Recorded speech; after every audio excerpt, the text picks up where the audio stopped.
Yes. Good evening, everyone. I'm Josh Bruce, co-founder and director of development for San Jose Spotlight. Thank you for joining us tonight to celebrate 2 years of nonprofit journalism in San Jose. And this is just the beginning. A huge thank you to our event sponsors, San Jose Water Company, Excite Credit Union, Kaiser Permanente, Working Partnerships USA, and Comcast. And I'm Ramona Guargues, co-founder and editor of San Jose Spotlight. What an amazing 2 years it's been, and we couldn't have done it without you. We appreciate the support and generosity of all of our readers and supporters. Thank you guys so much for being here tonight. We love seeing everybody's messages in the chat. Yeah, that was awesome. Very cool. So we've got a great night ahead for all of you. You'll hear about accomplishments for the past 2 years, hear from some of our biggest supporters, an impactful keynote address from Post News Group publisher Paul Cobb, and a special announcement about our plans for 2021. Unfortunately, we cannot be together this year, and tonight we're doing everything virtually, but we want this to be interactive and we want to hear from you. So leave comments in the chat box as you've been doing, and we're reading all of them, and there's going to be an opportunity to interact tonight. So let's get ready to have some fun.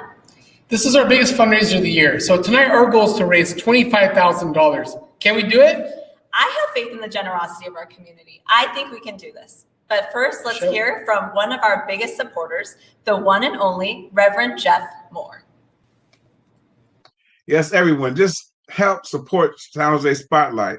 It is a paper that's for us. I want to thank the staff, the editors, and all of the good work and great work that you do for our community. It is outstanding representation and award-winning paper.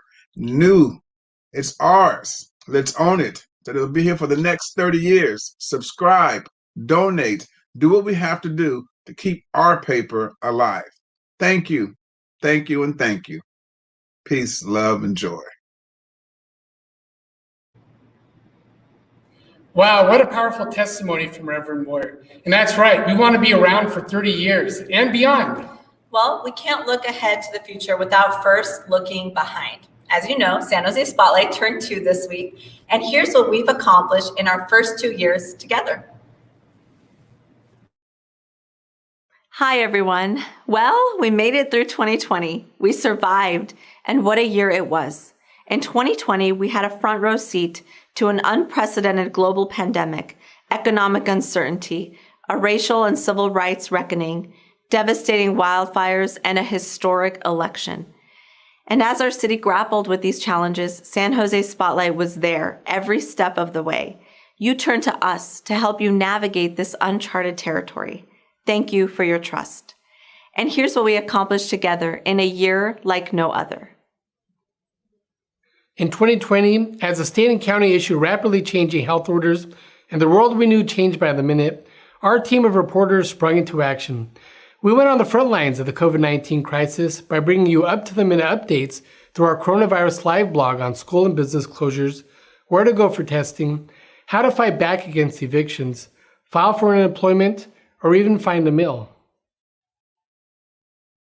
We hosted 2 exclusive Q&As with Santa Clara County Public Health Officer Dr. Sarah Cody and answered your questions, from going to the dentist to getting a vaccine.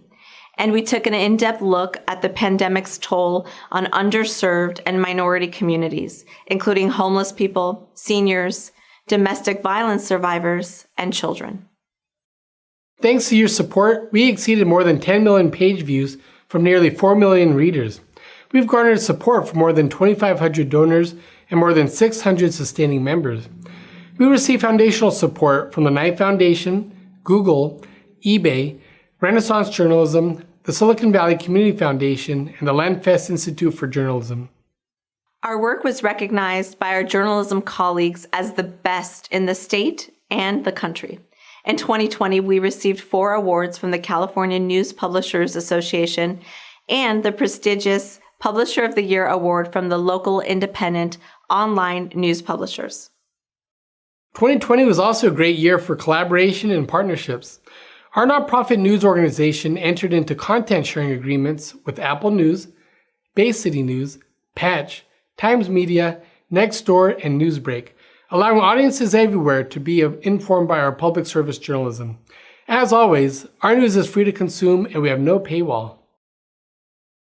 San Jose Spotlight was also handpicked as one of 15 newsrooms in the country and Canada to participate in the Facebook Accelerator program, and learned just a few weeks ago that we were selected to host a reporter through the Report for America program. Our new reporter, who starts in June, will cover our city's Vietnamese and minority communities. Speaking of minority communities, we created a translation tool on our website for Spanish and Vietnamese speakers and kicked off a texting program to share our news via text with hard-to-reach and marginalized communities.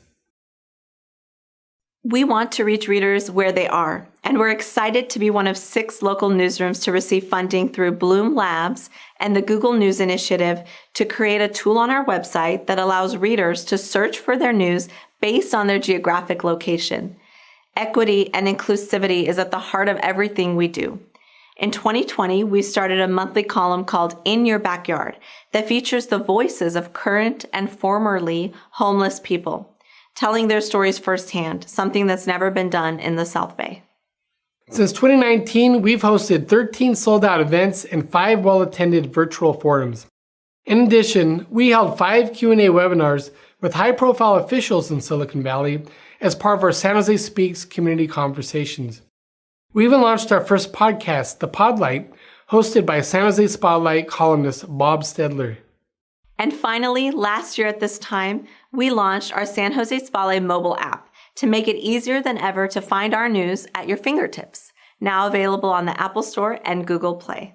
Wow, we've done a lot in our first 2 years. Can't wait to see what's next. None of this would be possible without you, our readers.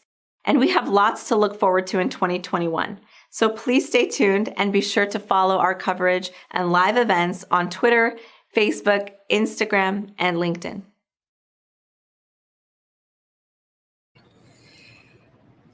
Wow, that was awesome. A lot. And we had a baby in 2020. So on top of all of that. And now I get it, how hard it is balancing everything, working from home, having a baby. And I know many other people are doing it as well. So my hat's off to you. And thank you for everything you guys do. So. Yeah, and speaking of which, thank you all for buying a ticket to join us this evening. Again, we really wish we could be in person, and we're just thankful for the opportunity to tune in virtually. And first, I want to see how we're doing as far as meeting our $25,000 goal. So, in addition, it is our biggest fundraiser of the night, and all donations are, of course, are tax deductible. And I'm going to read a few names, some donations that came in. Thank you to newly elected council member Suds Jane from Santa Clara. Just made a $120 donation. David Martinez with a $60 yearly donation. Amazing. So the yearly donations, you can sign up for both yearly or monthly, which are our sustaining memberships, and that's really our path to long-term sustainability. Councilmember Raul Perales just donated $100. Yay. District 3. Thank you, Councilman Perales. And Brian Cox also just donated $100, and Greg Bergman, $180. Thank you guys so much. We are so grateful for your support. This is amazing. Absolutely, thank you. And you can also, leave a nice note, a fun note as well when you make your donation. So thank you all. Well, this next supporter is truly a San Jose legend. He even has a train station named after him, and we're so lucky to have his support. Here's the esteemed Rod Diridon Sr. on what San Jose Spotlight means to him. Traditional news is decimated by the new social media, not focused on issues of local import and concerned primarily with subtly selling us on ideas or products. We're missing the true challenges like climate change, the homeless, quality educational opportunities, the local pandemic response, and more. Join me in being proud to help Ramona and Josh create an ethical valley of opportunity for our children, with Spotlight San Jose's focus on editorially reviewed, honest local news. Thank you. Thank you, Rod, for your support, and thank you to everyone for watching tonight. Again, we cannot do this without you. And if you have never donated to San Jose Spotlight, now is the time to do it. Every dollar helps us keep going. And now I'm excited to introduce one of the most hardest working, tenacious journalists in the business. And she just happens to be our San Jose City Hall reporter, Carly With. Welcome to the show, Carly. Hey, Carly. Hi, Josh and Ramona. Thank you so much for that warm introduction. It's great to have Carly on our team. So Carly actually joined San Jose Spotlight in July 2020. And since then, she's made a splash at San Jose City Hall by doggedly pursuing stories that hold the powerful accountable, shedding light on wrongdoing, and keeping our community educated and informed. And I want to give Carly a few minutes to introduce herself and answer a few questions from the audience. It's a very interesting time for journalism, and Carly has been powering through the pandemic, working remotely. So any questions that you have for her tonight about journalism, the state of San Jose, anything she's written, please drop them in the comments area, and I'm looking forward to asking them. But first, Carly, tell us a little bit about your background, about yourself, and why journalism is your calling. So as Josh and Ramona said, I am the San Jose City Hall reporter. I'm a Sacramento native, and I got my start in journalism as a neighborhood news correspondent for the local public access channel, Access Local TV. And really since then, I became hooked on reporting. I was covering local events and nonprofit work in Sacramento, and went on to San Francisco State to get a bachelor's in journalism. I graduated recently and freelanced for various Bay Area publications and the Davis Enterprise. And then after that, I applied for the position with San Jose Spotlight and jumped in full-time covering City Hall and the local impacts of COVID-19. So I'm so excited to be here, and it's really been an honor and privilege so far to work with such a great team. Well, you've done a phenomenal job. We are very lucky to have you. And again, please, any questions you have for Carly, drop them in the box. And in the meantime, I have a question I want to start off with. Of all the stuff you've covered, and it's been a lot, you jumped in at a very busy time for our city and I guess in our lifetimes, really, some of the biggest stories of our lives. What San Jose Spotlight story are you most proud of, and why?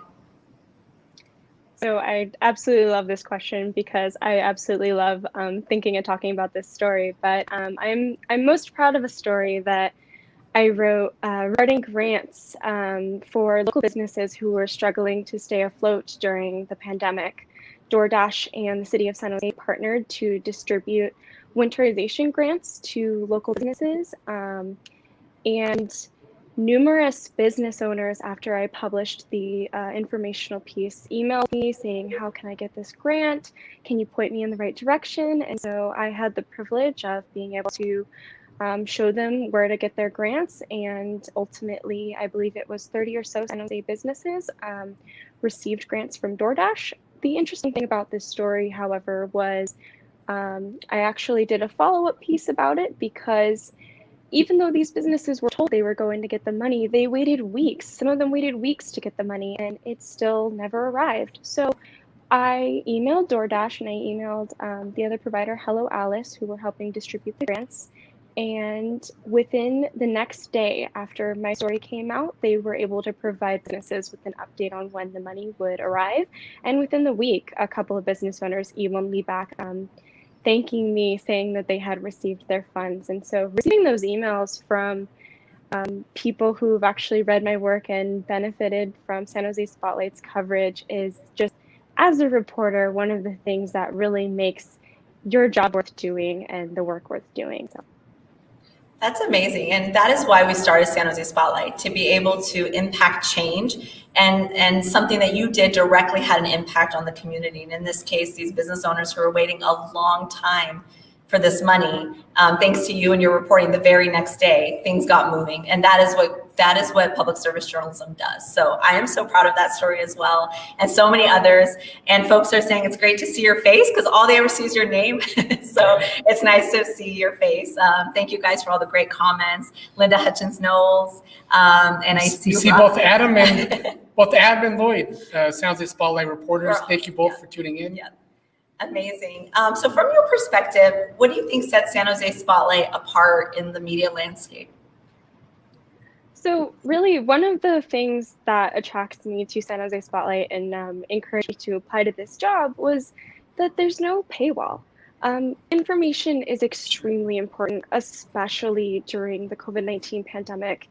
And our team has worked really, really hard to get out that information about where to get vaccines, where to get tested, what the county's doing, sometimes a minute-by-minute update. And that type of information is crucial and shouldn't be barricaded behind a paywall. So I appreciate that my work and my colleagues' work is just available to anybody, no matter how much money is in your pocket, because news can be expensive, but I really don't think it should be that way. I agree. And that was one of the things when Josh and I started San Jose Spotlight we grappled with, because a lot of folks told us, how are you going to make this work without a paywall, without advertising on your website? How are you going to pay the bills? And we had so much faith in San Jose. We had so much faith in our community, and we still do, that the community would help us make that happen. Whether it's $5 a month, $10 a month, whatever people can afford, that is going to be the commitment from the community. And you guys have stepped up. And because of that, we don't have a paywall. Anybody, people from all walks of life can access this critical information, whether they can pay for it or not. And that is the heart of our mission. We also don't obstruct with ads. There's no ads that take over your entire screen and you hit the little X in the corner and it crashes the whole browser. None of that, right? It's a user-friendly, ad-free, quick to load, easy to navigate website. So that's really been important to us as well. My last question for Carly, and then I'm going to see if anyone else has any, but I do. I want to ask you, you've been following San Jose government and politics, and you've been, again, in the thick of all of this during the election, during the pandemic, during multiple changes to our city government. What would you say are the biggest issues facing the city of San Jose today? So I hate to even say it, because we're probably all sick and tired of hearing this word, but COVID-19 is the chief issue that is facing the city. But you have to remember that COVID-19 is never just about COVID-19. It's about equity. How equally are resources getting distributed in San Jose? Are city officials successfully reaching out to residents who need help most, residents that speak multiple languages or a language that's not English?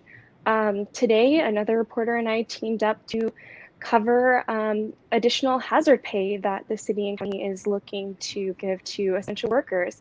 But with each of those decisions, there are really hefty consequences to those actions. So the question is, how do city officials balance those heavy decisions, and how do we as reporters get that information out and help city leaders see where the gaps are in our community? We act as that segue between the two.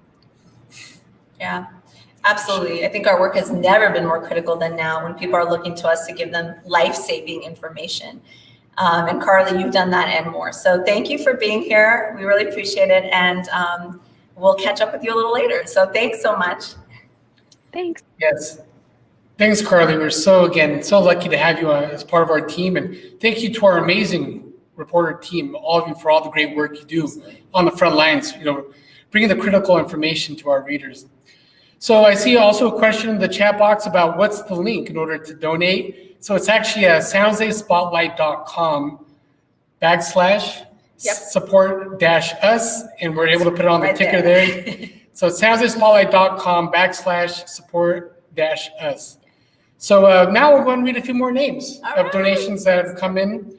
Thank you so much to Adam Marcus from the city of San Jose for $120. Awesome. Thank you, Adam. John Hogan, thank you, from Exact Credit Union, one of our awesome sponsors a lot of our events. From the start, too. He's been one of our longest sponsors from the beginning. So thank you, John. Thanks for your trust. That's $240. Joan and Dave Johnson, very belated, happy belated birthday, Joan. And it was your birthday yesterday. And you and Dave have been, tremendous supporters of San Jose Spotlight. Countless donations over our 2 years. So it's another $100. Thank you so much. And with that, we'll move on with the program. So now we'll hear from another one of our biggest supporters. Again, someone who's been there with us from the very beginning, and one of my personal mentors, the one and only Patricia Gardner.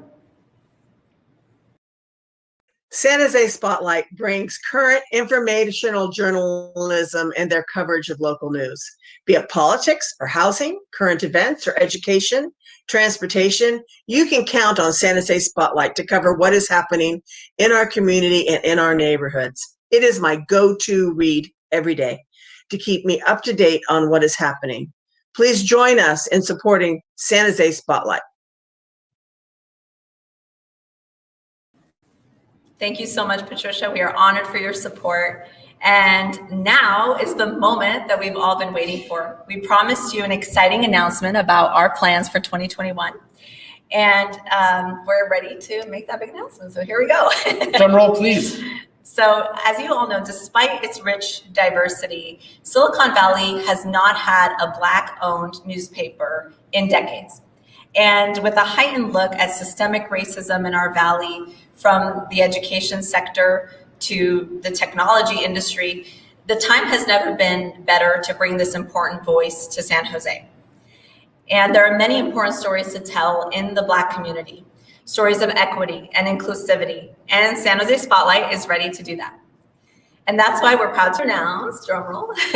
Now is the time for the drum roll. We're proud to announce that we are partnering with Oakland-based Post News Group, which owns and operates 8 Black and Spanish language newspapers in Northern California, to help them launch a newspaper right here in Santa Clara County. Ta-da! And so together with the Post News Group, we will tell stories through the lens of the Black and Latino communities and critically examine the systems and institutions that perpetuate racism.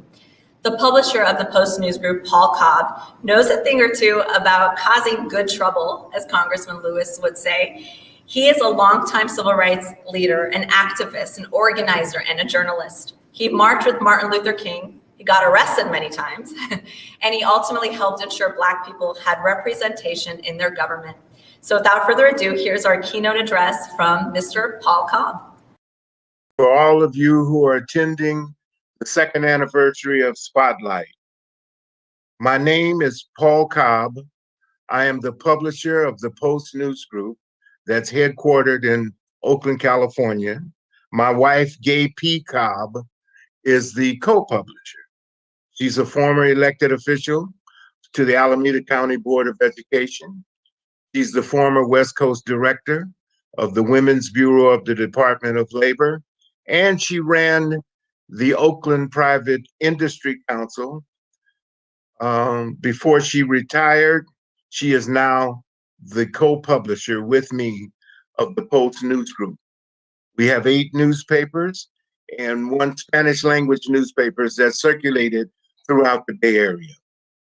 I want to thank Josh Barus and Ramona Giwargis for the invitation to speak to you this evening. I met them after I was invited to a Zoom introduction conference by the Reverend Jethro Moore in San Jose area. I've been asked by Josh and Ramona to tell you a little bit about myself, about my background as a civil rights activist, and how I got into journalism. I got into journalism through being a shoeshine boy in West Oakland in front of my grandfather's grocery store. And I used to sell Jet magazines. And in 1955, when Emmett Till was killed in Mississippi, I remember that story so vividly that I made a decision that I too wanted to write about it, and it struck me. I had at my shoeshine stand the Pullman porters who used to be on the trains would come by, and I was tying their shoes, and they would bring me newspapers from all over the country. And that's how I learned about the Chicago Defender, the Amsterdam News, and papers in Louisiana and Washington, D.C., from all over the country. I made up my mind that I wanted to not only just read those papers, but I also wanted to have a newspaper someday. And my father, who had worked at the Phoenix newspaper plant as a warehouseman in Muskogee, Oklahoma, before moving to Oakland, California, had told me about the importance of newspapers. I got politically active and interested as a result of the civil rights movement when JFK, John Fitzgerald Kennedy, came to West Oakland to Defirmary Park. I got a chance to shake his hand. And I was, as an 11th grader, I was enthralled by his references to Black people. I went back to school at Golden Gate Academy and wrote a play called Demo Cats and the Republicans, and what needs to be done so that Black folks can get recognition. It was quite a introduction for me in journalism because most of my classmates who were white were Republican and they were for Richard Nixon. So I had to defend my thesis. In 1961 and 62, I got active with the Afro-American Association, which was a Black self-help unity organization where we used to stand on street corners preaching Black pride and honor grades will make you feel good like a Black man should. We should go to school, we should love one another, and we should unite in our communities, and we should practice self-help. Took that same fight and that introduction from the Afro-American Association and from my co-sponsorship of the radio program on Sunday afternoons on radio station KDIA to fighting for this situation in Oakland. When the BART station came to Oakland, they took my grandfather's store, they took the place across the street from where I was born and where I grew up, and they built the BART station there. Politically, that woke me up and made me have a desire to want to be very active and to be involved with newspapers and with community organizing. I organized the Blacks for Justice as a boycott of the downtown merchants instead of fighting back the police with guns. I organized the Blacks for Justice, where we did an economic boycott.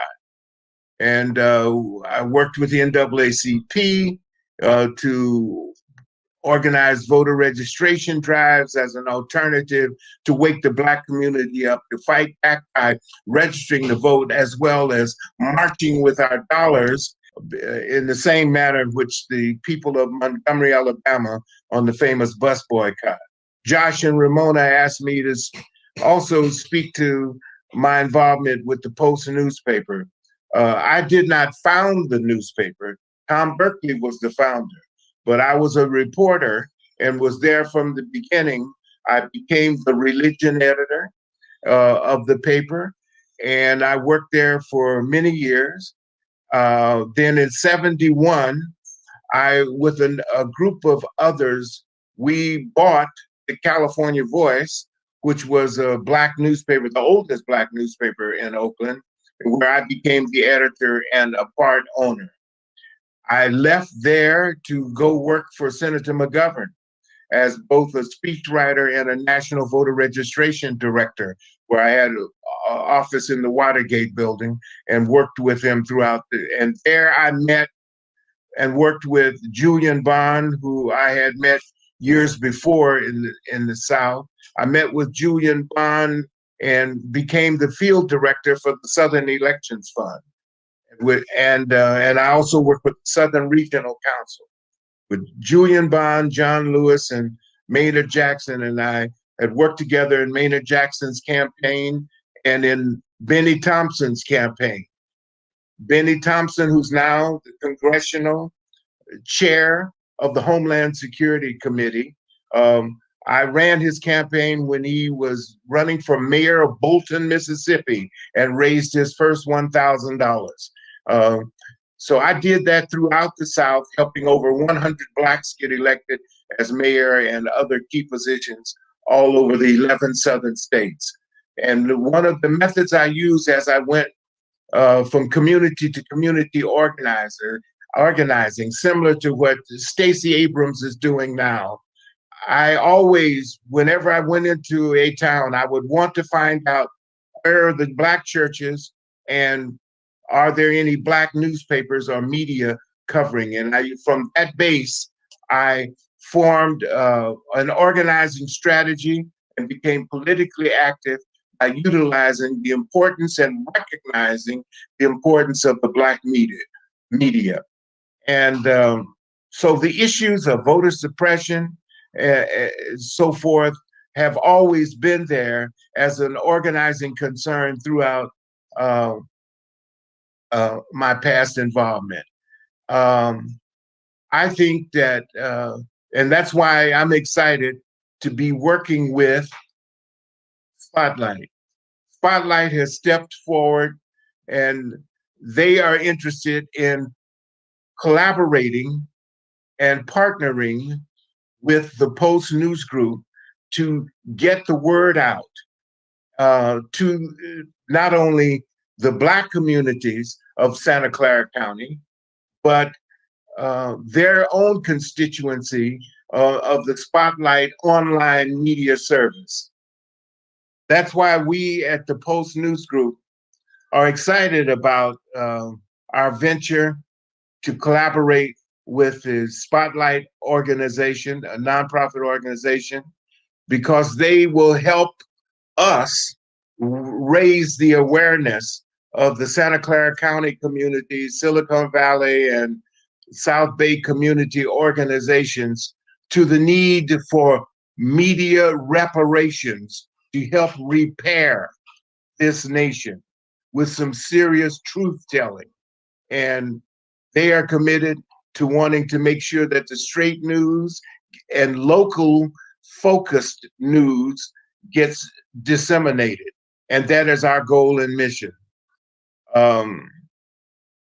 Because these digital companies have created what I call marketing mayhem, because they're stirring the pot and provoking the multiplication of misinformation by looping and recycling the feedback that feeds on itself so they can get more hits to make more money with disregard for the veracity or the truth of the information. We must utilize the combination of print and social media and online organizations to monitor and publish dashboards that present the truth in local governmental budgeting and let the community know who's really benefiting and who should benefit. And we want to explain, expose, and exhibit the policies and practices that cause the disparities around the community and that cause the disparities in the Black and Hispanic communities of Santa Clara County. And but to be able to do this and to do this with some confidence, the community is going to need a trusted messenger. And the Black press comes from a long tradition of being the trusted messenger that will tell it just like it is. And that's why we're happy to form this shared arrangement with Spotlight so we can explain, expose, and exhibit all of these policies and practices that cause disparities around the issues of policing, employment, education, philanthropy, economic and business opportunities. The Santa Clara County market will be new for us, But we also have Black and Spanish language publications in Marin County, San Francisco, Contra Costa, Richmond, Southern Alameda County, all the way to Union City and Livermore, Vallejo, Stockton, and Berkeley, and along with our flagship publication, which is headquartered here in Oakland, California. So your subscriptions and ad referrals could be very helpful because our business model is predicated on free distribution. We give our paper away. We do not sell it. We circulate our publications in over 400 churches throughout the Bay Area, and we in another 150 educational and business locations and corner stores, etc., throughout the communities of Oakland. And in this era where fewer Americans are trusting social media, as we have just witnessed nationally from Washington, they're distrusting them because they're not disseminating fact-based, reliable coverage that has caused confusion and conspiracy thinking amongst a lot of our population base, and it's caused a lot of people to be paranoid about participation in the democratic process. And we're in grave need to receive reliable information, especially around COVID-19. And that's why we are looking forward to working with Spotlight. And we want to be the trusted messenger. We want to build an echo chamber of positive solutions by featuring individuals and organizations and faith-based and community-based organizations that are providing, seeking, and advocating for solutions and answers, and not just belly aching. We want to provide some answers, to point the way, to provide a pathway of getting people to work together. Blacks and other minorities are hungry for solutions, and they want to see prescriptions for progress and not just prolonged descriptions of our misery index. So I want to thank Josh and Ramona for the invitation, and I look forward to working with Spotlight to help Spotlight and the Post to spotlight the issues and solutions for the Santa Clara County area. Thank you very much. Wow, thank you, Paul, for your faith and confidence in us. With Paul's leadership, we'll prioritize accountability and watchdog reporting. We'll ensure everyday people are at the center of our reporting, prioritizing diversity and voices of disenfranchised or minority communities. And one of the ways San Jose Spotlight has done that this past year is through our In Your Backyard, a first of its kind monthly column that allows current and formerly homeless residents to tell their stories firsthand. One of those incredible writers is actually here with us tonight. Jerome Shaw lives in the Sunnyvale shelter and is a leader in the Sunnyvale Clients Collaborative, a union of homeless shelter residents in the region. He joined the In Your Backyard column to shine a light on the homeless experience in Silicon Valley. So welcome, Jerome. Would you like to introduce yourself to our viewers?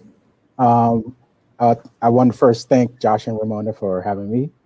And yeah, so like Josh was saying, my name is Jerome Shaw. I stay in Sunnyvale at the shelter run by Home First. I'm the president of the Sunnyvale Clients Collaborative, which is like a tenants group that represents the clients here in the shelter. Basically like a go-between between the clients and the management of Home First. Awesome. So yeah, and Jerome's here just to answer a few questions from us tonight, and I really appreciate your many contributions to San Jose Spotlight. First question, when San Jose Spotlight partnered with you and others for the In Your Backyard column, what drew you to participate, and why was it important for you to share your story? Well, first I thought it was, cutting edge, like no one has ever done this before. It basically cracked open the door for homeless individuals to have a voice and have people hear that voice. And I personally was had gone through like the worst downtime that I had probably in my life to, where I was when I started writing the San Jose Spotlight.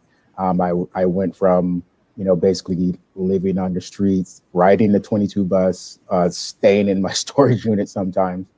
And, through an 18-month period, I was able to, get gainful employment.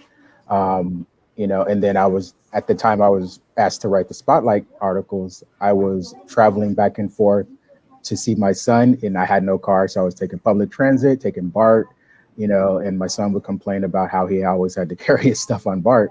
But I wanted, to let people know that there are hardworking individuals that are homeless.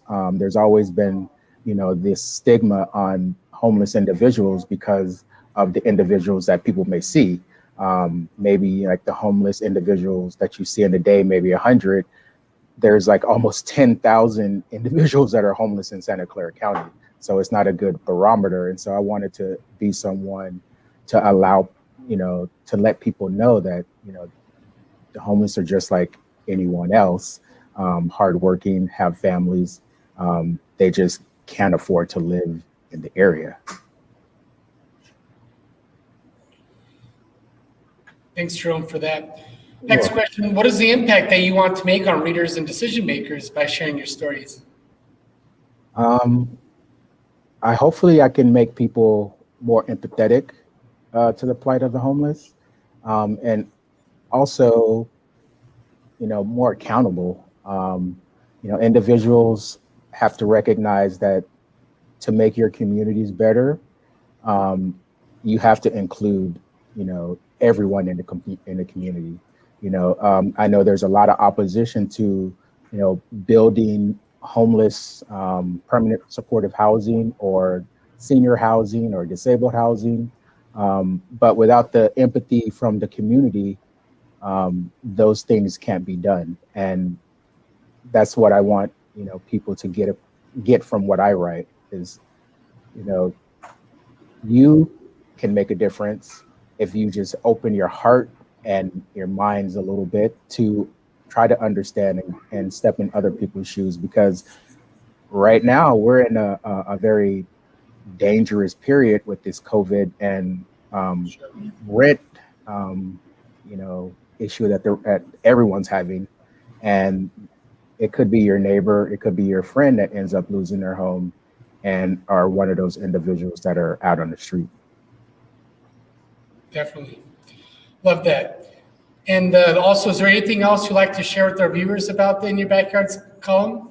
No, I mean, it's actually grounded me and actually given me a voice that I didn't really know that I had, because I'm painfully like an introvert. And so, but then I saw an opportunity based on the individuals that I interact with every day to let people know like what these individuals are going through and how hard these individuals work and, the time and the effort that they put into it. And it also allowed me to get out there to interact with more homeless individuals in encampments and things like that by bringing them COVID kits during like the COVID crisis or participating in, the census count. It just keeps, it opened doors for me. And, I'm very proud to be able to write for Spotlight.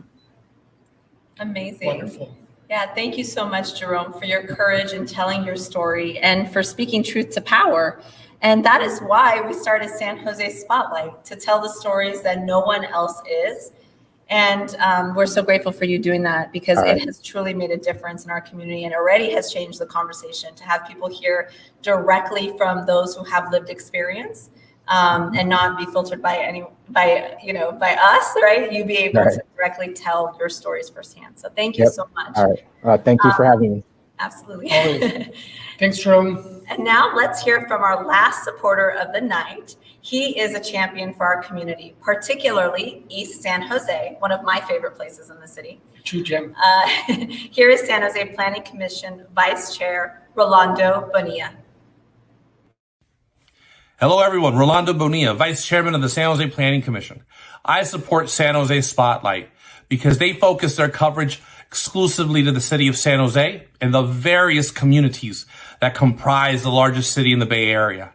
They give a voice to the voiceless and always make sure to speak truth to power. You cannot have a democracy, a government for the people and by the people, without a free press constantly willing to challenge the status quo, ask the tough questions, and hold your government officials accountable. For San Jose, that's what San Jose Spotlight does. I wish them many more years of success, and I thank them for the public service that they do each and every day by keeping the residents of our great city informed. Thank you for what you do, San Jose Spotlight. Thank you, Commissioner Bonilla, for your support of San Jose Spotlight. I'll see you later. Good evening, everyone. My name is Perla Rodriguez, and I'm the president of San Jose Spotlight's Board of Directors. I say that very proudly.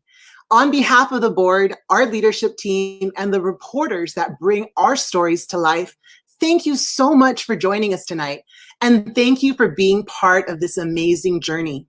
Your support of Spotlight has provided our team of journalists with the opportunity to speak truth to power and tell stories about the people that make the heart of our city beat.